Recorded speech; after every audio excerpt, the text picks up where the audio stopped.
My name is Gavin Evans, and this is my ranking of Emerald Fennell's filmography from worst to best.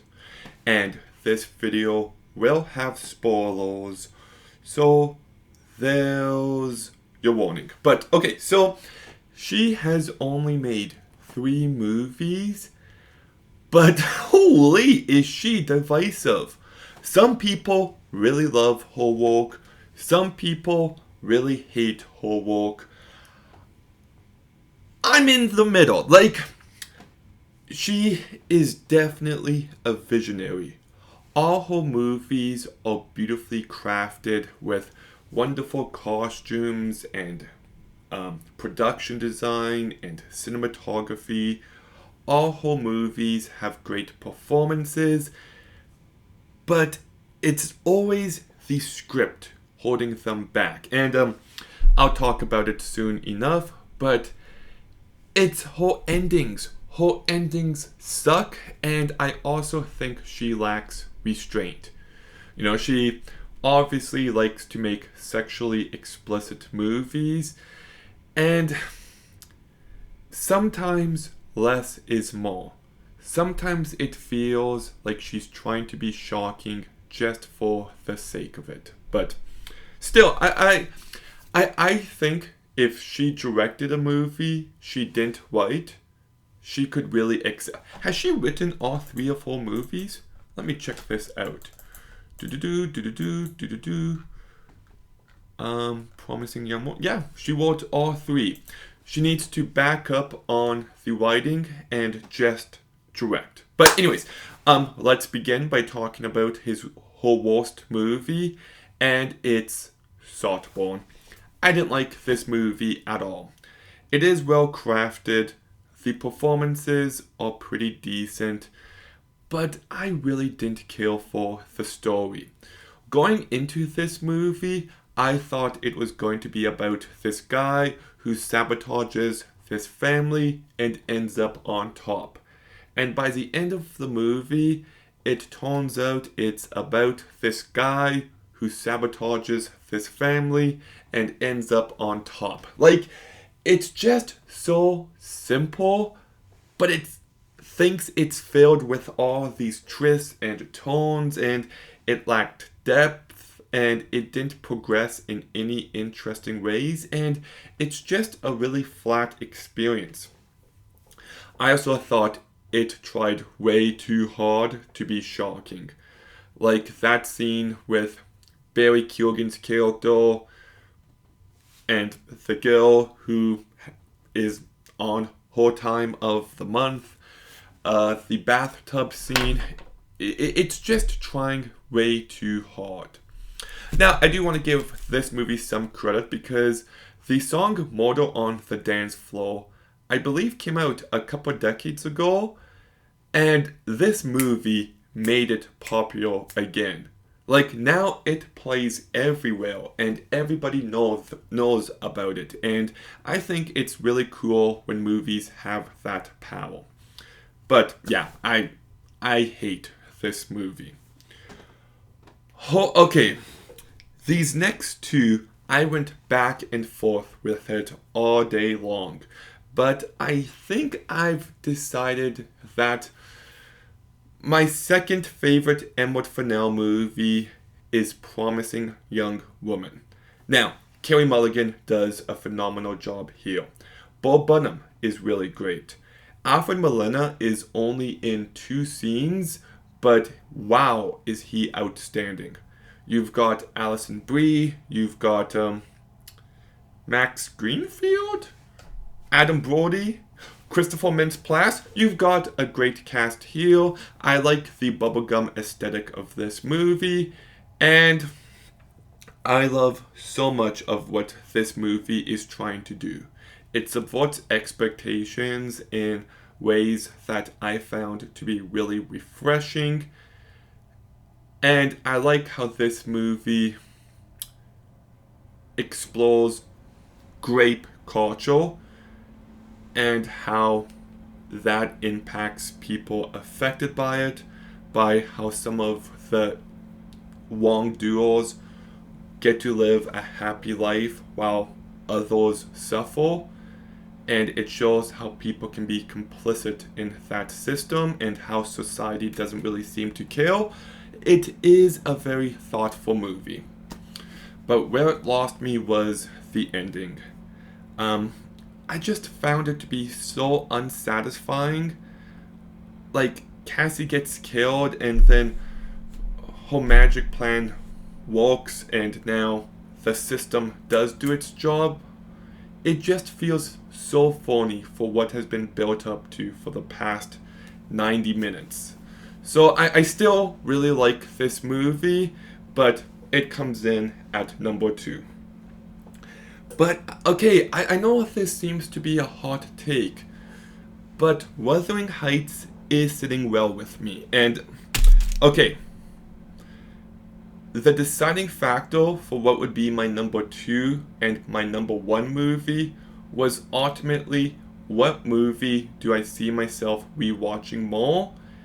And it's definitely Wuthering Heights. It is. I'm going to rewatch this movie so many times in my life, despite its flaws. This movie is just so beautifully crafted. The cinematography by Linus Sandgreen is top notch. The costumes are some of the best costumes I have ever seen in a movie. I love the production design, and I love the usage of color throughout. You know, at first, the characters are poor and everything is gray, but then Kathy enters a colorful life, and then she tries to go back to the gray, but she sticks out like a sore thumb, and she hates the gray. But by the end of the movie, she ends up gray herself. Like, there is a story being told in the color usage here. And I love the soundtrack by Charlie XCX. I'm going to be honest, I have been listening to it on repeat all day long. It is unbelievably great, and it gives this movie a certain vibe that I just found intoxicating. And Margot Robbie does a real great job. Jacob Elordi, Oren Cooper, Charlotte Mellington, Hong Chow, Shazad Kadoff, Alison Oliver, Martin Clunes. Everybody's great here. But then we get to the story. And I do love 75% of the story because I thought the characters had depth. You know, there was these two people clearly in love, and they grew up under such terrible circumstances, but they do really care for each other, but they're too prideful to admit it. And she goes looking for a better life, and things get messy, and there's misunderstandings, which I was good with. That is part of human nature. And then she ends up marrying this rich guy, and she just regrets everything so incredibly badly. And then Heathcliff comes back, and he's rich now, and they try to pick up from where they left off. And look, I was really into all of this because I thought it explored how class can affect the relationships in your life, and that desire to have a better life and what you want to prioritize. And it's about pride and how we are our own worst enemy. There was one line near the end I just loved. Well, Kathy says to Hong Chau's character, "Why do you love seeing me cry so much?" And she replies, "Why do you love being sad so much?" It's like we constantly make wrong decisions for ourselves, like we cause our own self-destruction. So I was loving this movie.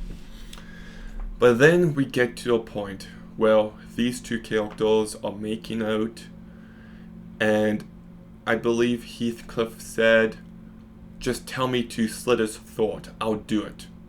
And I'm like, sorry, what? That line just came out of nowhere for me.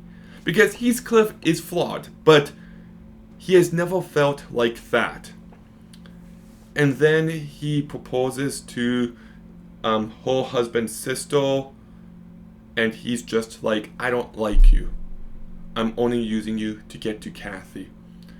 And she's okay with it. And I'm like, okay, he's just becoming way too unlikable. Like, I understand the relationship was messy and toxic before, but this is taking it to a level where I don't care anymore. I don't.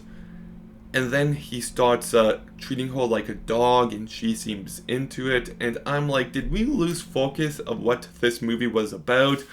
And then Kathy is so depressed that she starves herself, and she ends up dying. And then, like, when he rushes to her, it's meant to be this grand, sweeping, romantic moment, and it just wasn't. I stopped caring about these characters at this point.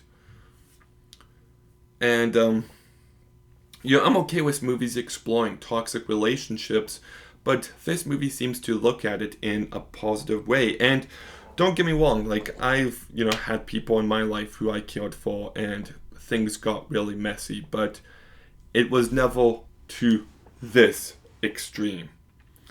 And I also thought the BDSM elements felt so out of left field, like when the one character is in the leash. Like, I know the movie begins and there's a guy getting hung and he's whoop, and then Kathy witnesses a BDSM moment as a kid, and there's one scene where Heathcliff picks her up.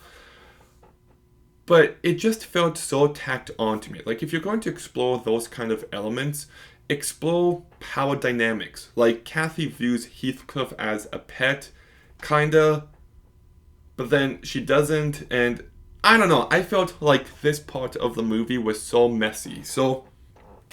And also, I kind of wish we knew why Heathcliff got, like, rich. Like, we were told he's powerful, but we never really feel it.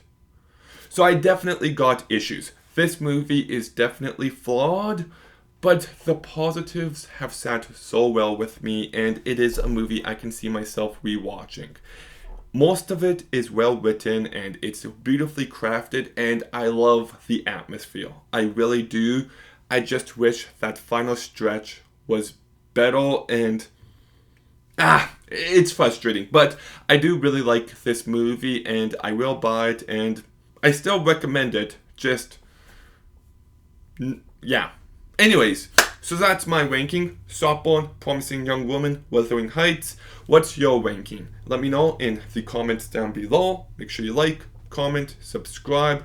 Stay tuned for more videos soon. And Gavin out.